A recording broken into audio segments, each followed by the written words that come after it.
masih semangat dong PLS-nya. Nah, kali ini kita akan masuk ke materi selanjutnya. Materi apa ya? Nah, nanti kita akan bahas perlahan-lahan ya. Sebelumnya, kenalin dulu, nama saya Miss Windri. Saya guru BK di depan ruangan saya nih, ya kan? Di SMPK 7 Penabur. Guru BK-nya ada 3 loh ya. Nanti kalian akan didampingi kelas 7 oleh Ibu Yuliana, kelas 8 oleh Ibu Eta, kelas 9 oleh saya. Jadi semuanya cantik-cantik ya.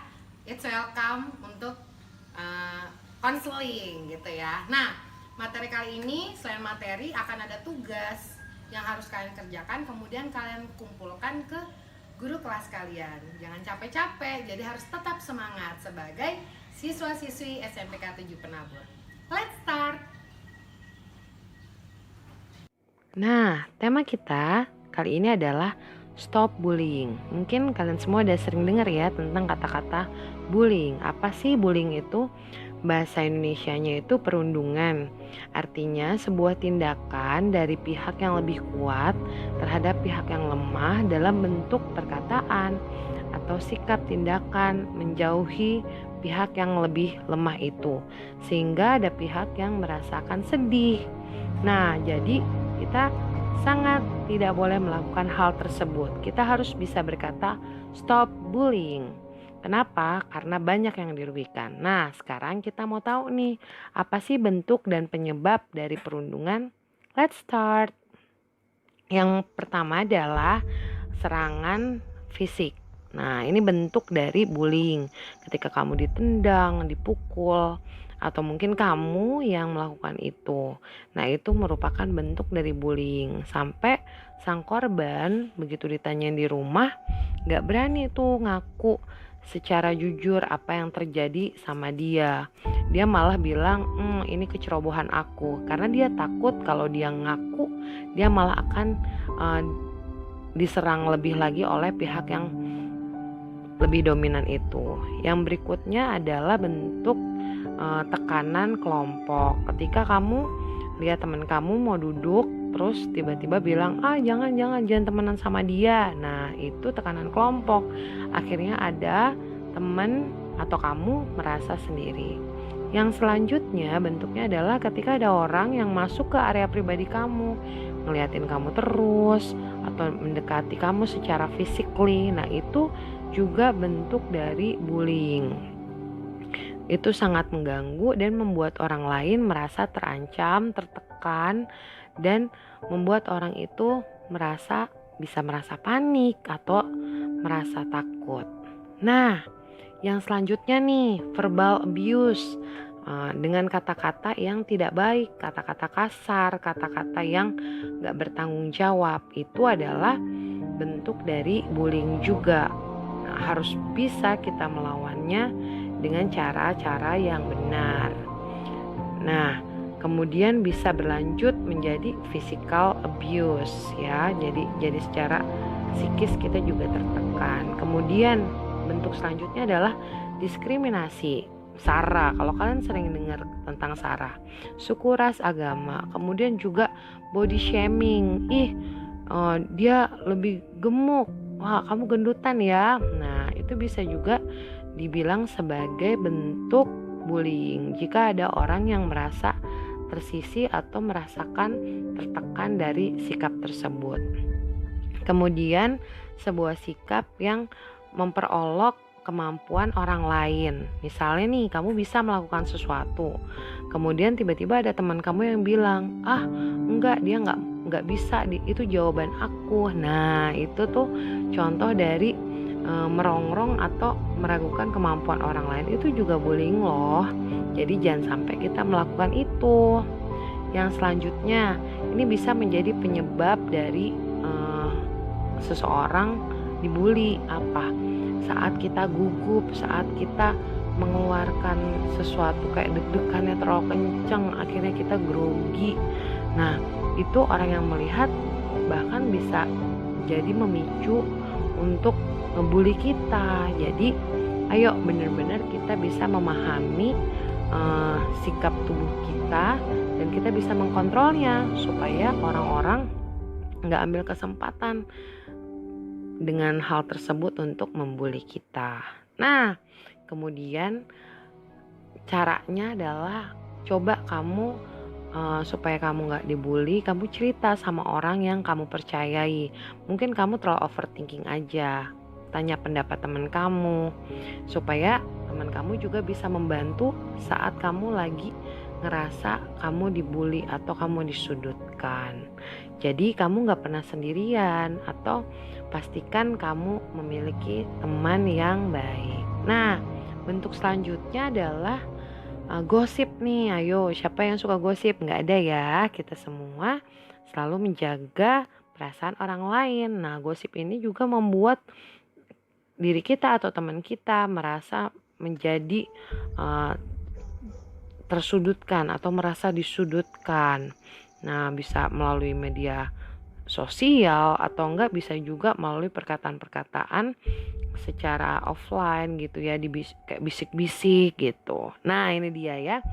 Ini yang paling sering mungkin, apalagi keadaannya lagi seperti ini gitu ya, jauh-jauhan. Nah, kemungkinan terbesar adalah cyberbullying, yaitu sebuah perundungan yang berlaku di media sosial. Nah, saat ini sudah ada yang namanya Undang-Undang ITE, di mana semua individu dilindungi dalam bermedia sosial. Jadi hati-hati ya, jangan sampai kita salah komen atau salah kata-kata di media sosial kita atau untuk teman kita.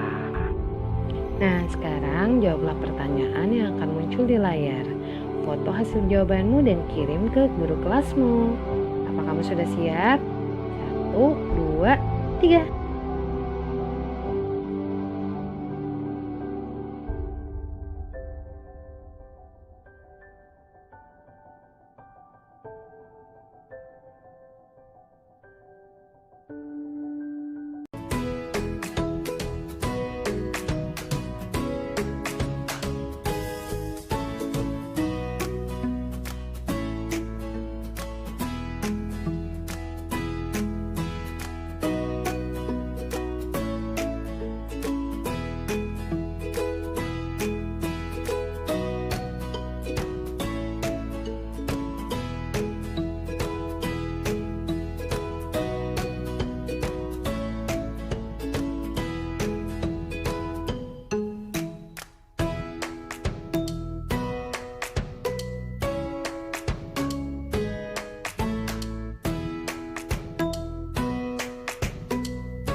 Setelah menjawab pertanyaan-pertanyaan tersebut, yuk kita lihat kelanjutannya. Orang yang pernah dibully akan merasa nggak nyaman. Bahkan sekalipun ada teman-teman dekat yang membuat dia seharusnya bisa merasa nyaman, dia akan selalu merasa canggung dimanapun dia berada. Karena traumatik yang pernah dialami di tahun-tahun sebelumnya. Dia akan merasa tidak nyaman dengan kondisi lingkungannya dan merasa selalu diperolok oleh orang lain. Nah, sikap seperti ini tidaklah baik ya teman-teman, memperolok teman lainnya. Adalah lebih baik untuk kita mendapatkan lebih banyak sahabat daripada musuh. Nah, kalau kita memiliki peer group yang baik, kita bisa melawan bullying.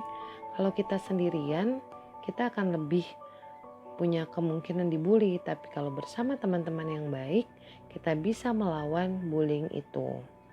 Namun pada dasarnya adalah saat diri kita sendirilah yang mau bangkit dan melawan setiap hal yang terjadi dalam diri kita. Bukan hanya melawan secara fisik ya, tapi seringkali memang orang yang dibully lama-lama merasa tertekan dan akhirnya emosionalnya muncul.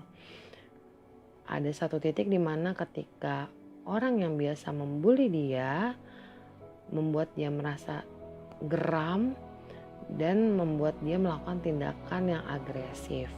Nah, hal ini memicu baku hantam, bisa berantem. Orang-orang yang di sekitarnya mungkin hanya melihat, hanya menjadi penonton.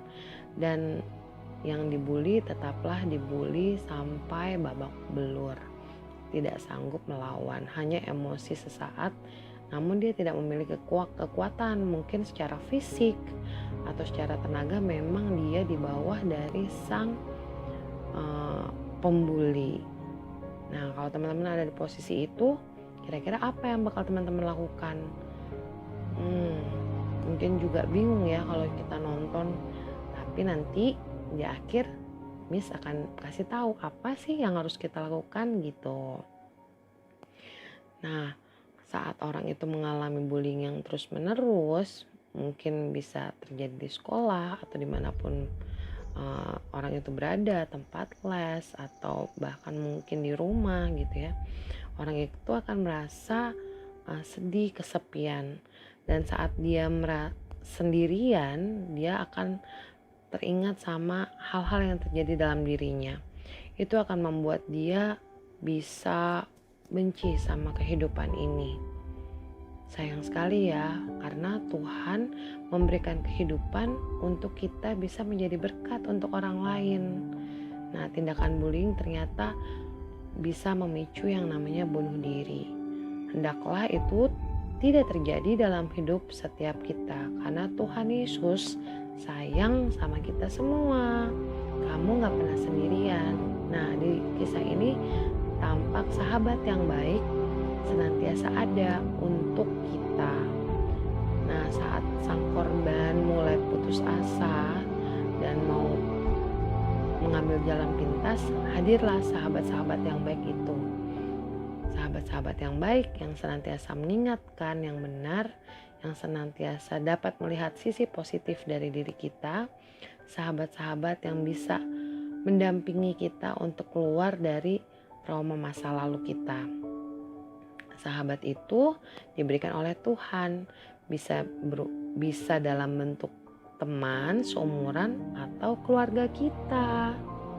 Jadi kamu gak pernah sendiri ya, kamu ada bersama dengan keluarga dan orang-orang yang menyayangimu. Saat kamu menyadari itu dan kamu bangkit, percayalah orang-orang yang mungkin tadinya bingung gitu ya, mau pro sama yang ngebully atau yang dibully, akhirnya bisa mengambil keputusan yang tepat.